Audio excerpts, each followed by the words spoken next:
Assalamualaikum warahmatullahi wabarakatuh. Jumpa lagi bersama saya Pandi di channel ngaji lagi. Kali ini saya akan membahas sambungan dari kitab Kubat Iblis mengenai Iblis Laknatullah. Kali ini saya akan bahas materi tentang jejak-jejak Iblis. Jejak-jejak Iblis. Maka setan membisikkan pikiran jahat kepada Nabi Adam dan Hawa ketika di surga untuk menampakkan aurat keduanya yang tertutup pada dua. Dan setan berkata, Tuhanmu tidak melarangmu dari mendekati pohon itu, melainkan supaya kamu berdua tidak menjadi malaikat atau tidak menjadi orang yang kekal dalam surga. Dia bersumpah kepada keduanya, sesungguhnya saya termasuk orang yang memberi nasihat kepada kamu berdua. Dia membujuk keduanya dengan tipu daya. Al-A'raf 20-22. Adam dan Hawa tinggal di surga. Iblis iri dibuatnya. Ia menyimpan dendam kesumat terhadap keduanya. Iblis pun berjanji akan mendongkel mereka dari ke surga. Tidak hanya itu, Iblis juga berjanji menggelincirkan anak cucu Adam sampai hari kiamat. Demi ambisinya, Iblis bahkan meminta dispensasi kepada Allah untuk bisa hidup sampai akhir zaman. Ia pun mencari celah untuk menggoda Adam dan Hawa. Celah itu akhirnya ia temukan. Iblis membujuk keduanya agar mendekati pohon larangan. Pohon yang Allah melarang keduanya untuk mendekati dan memakan buahnya. Keduanya tertipu, mereka mendekati dan memakan buahnya. Iblis tertawa terbahak-bahak. Akhirnya mereka semua dikeluarkan dari surga. Image maker. Setan membisikkan pikiran jahat kepada keduanya untuk menampakkan aurat keduanya yang tertutup kepada keduanya. Setan tahu jika keduanya mendekati pohon larangan, aurat mereka akan tampak, karena mendekatinya adalah larangan, dan melanggar larangan adalah maksiat kepada Allah Subhanahu wa Ta'ala. Iblis kemudian membisiki keduanya. Waswasah adalah bisikan hati dan suara yang pelan. Artinya iblis melakukan secara halus melalui bisikan hati dan kadang tidak terdeteksi. Setan berkata, Tuhanmu tidak melarangmu dari mendekati pohon itu, melainkan supaya kamu berdua tidak menjadi malaikat atau tidak menjadi orang yang kekal di surga. Pintu tipu daya terbesar adalah ketika iblis berhasil mengidentifikasi keinginan Adam dan Hawa untuk kekal di surga. Demikian dikatakan oleh Ibnu Qayyim, keinginan itulah yang menjadi pintu tipu daya setan. Seperti makhluk, setan menggoda anak Adam melalui aliran darah. Ia mencapai nafsu manusia dengan berasuk dan menanyainya, termasuk menanyai apa yang disukai dan apa yang tak disukai, apa yang diingini dan apa yang tak diingini anak Adam. Banyak yang terperdaya melalui pintu ini. Setelah iblis berhasil mengandus keinginan moyang kita, ia menerapkan politik berikutnya. Apa itu? Ia berkedok menjadi penasehat bagi keduanya, tidak tanggung-tanggung. Untuk meyakinkan Adam dan Hawa, ia harus bersumpah dengan nama Allah. Untayan kalimatnya pun dibuat simpati. Wa qasamahuma inni lakuma laminan nasyihin. Dia bersumpah kepada keduanya, sesungguhnya saya termasuk orang yang memberi nasihat kepada kalian berdua. Sebuah ungkapan yang membual. Ada penegasan dengan sumpah. Wa qasamahuma, ada penegasan dengan kata sesungguhnya.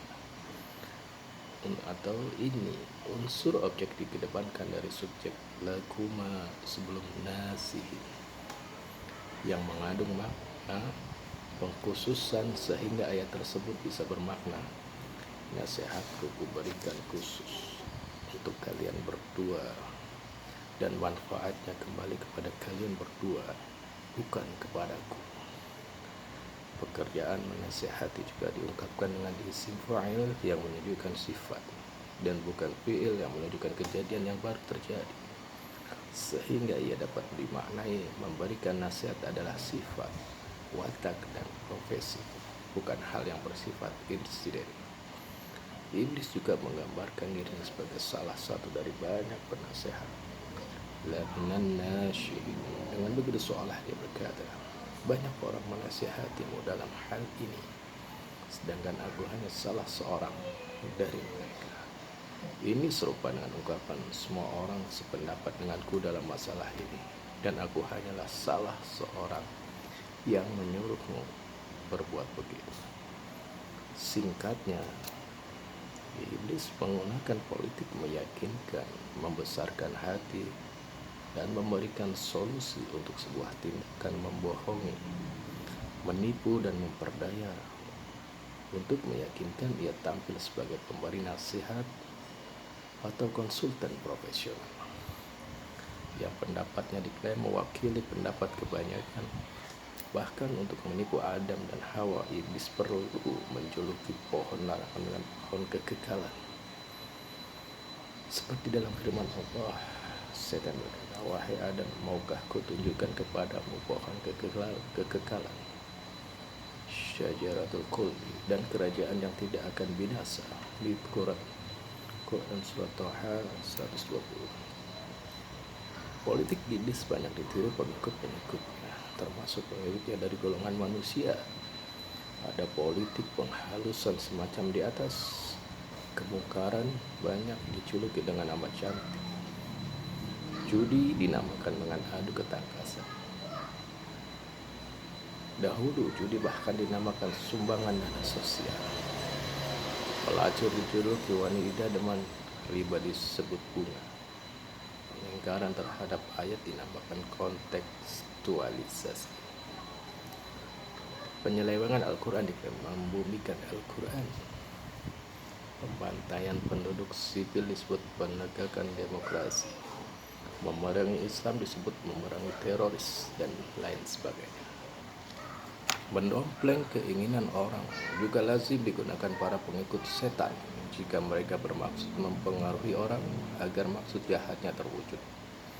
Mereka memulai menyinggung keinginan, kemauan, dan kebutuhan orang yang dipengaruhi, seperti keinginan Adam dan Hawa untuk kekal di surga. Kadang singgungan itu berupa rangsangan untuk menuju keinginan. Kadang keinginan itu sendiri yang dipenuhi sebagai semacam suaka. Betapa banyak misionaris yang membujuk umat Islam dengan kedok bantuan-bantuan kemanusiaan, terutama saat mereka tertimpa musibah atau terdesak kebutuhan. Juga betapa sering bangsa barat memperalat pemerintahan negeri-negeri Islam untuk memerangi orang Islam dengan iming-iming yang menggiurkan atau yang lazim disebut dengan politik stage and carrot.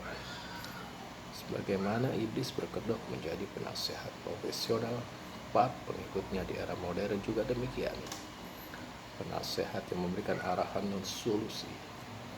Jika iblis melegalisasi profesionalismenya dengan sumpah atas nama Allah dan dengan penguatan-penguatan lain, para penasehat modern tampil dengan performa yang meyakinkan, kredibel, bonafide, dan sejenisnya. Karena sebelumnya memang telah diopinikan demikian. Maka ketika sebuah negara sakit, mereka tampil menjadi dokter. Orang sakit tentu susah dan kurang etis jika membantah sang dokter.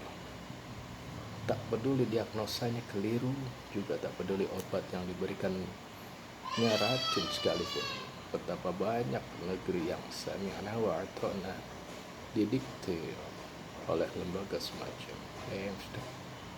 IMF dengan dalih penyelamatan, meskipun sesungguhnya menjerumuskan. Jika setan suka mengatasnamakan orang banyak, Sesungguhnya aku salah satu pemberi nasihat setan modern demikian, juga untuk menjustifikasi kemauannya. Ia perlu menyatakan bahwa ia didukung oleh banyak pihak, meski kadang dukungan tersebut lebih bersifat klaim, misalnya penganugerahan Nobel Perdamaian dan sejenisnya. Bukankah pada era modern opini media massa yang membentuk fakta dan bukan fakta yang membentuk opini? Salah contoh menarik dewasa ini adalah daftar kelompok teroris versi PBB yang diklaim atas masukan banyak negara, seolah daftar tersebut mewakili aspirasi mayoritas penduduk dunia. Akhirnya marilah kita berlindung kepada Allah dari tipu daya setan, seperti diajarkan Allah dalam Al-Quran. Katakanlah, aku berlindung dari Tuhan yang memelihara dan menguasai manusia, raja manusia, sembahan manusia, dari kejahatan bisikan setan yang biasa bersembunyi, yang membisikkan kejahatan ke dalam dada manusia, dari golongan jin dan manusia. An-Nas 1-5. Demikianlah materi singkat kali ini. Bila ada kesalahan, mohon dimaafkan. Billahi taufiq wal hidayah. Wassalamualaikum warahmatullahi wabarakatuh.